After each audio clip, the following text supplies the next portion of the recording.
જ્યારે ક્યારે પણ તમે સફળ થશો ને ત્યારે વખાણ કરવાવાળા લોકો બહાર ના હશે, પણ પગ ખેંચવાવાળા લોકો નજીક હશે. પણ તમારી સ્ટોરીની અંદર નજીક અલગ છે.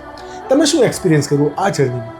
નહીં, એટલે એની અંદર કેવું હતું કે ફેમિલીમાં શરૂઆતના ટાઈમમાં તો કોઈ ફેમિલી મારી નજીક નહોતું આવતું, કેમ કે ઘણીવાર એને વિશ્વાસ નથી આવતો કે ભાઈ હકીકત સાચું હશે કે ખોટું હશે, કેમ કે ત્યાં જઈને પછી આપણે 6 મહિના ટ્રેનિંગ લીધી, ટાઈમ પણ જશે અને કામ પણ નહીં થાય. પછી મેં એ વિશ્વાસ અપાવવા માટે બધાને એટલી જવાબદારી સાથે કીધું કે નહીં, મેં આ જે 2-5 વર્ષ આ બિઝનેસમાં આપ્યા છે એની મને અંદરથી એટલો આત્મવિશ્વાસ મને ખુદને છે કે તમે એકવાર એ જોઈ લો, શીખી લો અને થશે 100%. અને પછીની મેં શરૂઆત કરી તો લોકો બહુ બધા જોડાવા મળ્યા કે ના, જયદીપભાઈ કહે છે આટલો ટાઈમ એને આપ્યો છે અને હકીકતે એને શોરૂમ આટલા બધા, હા, તો પછી એનામાં કાંઈક તો છે.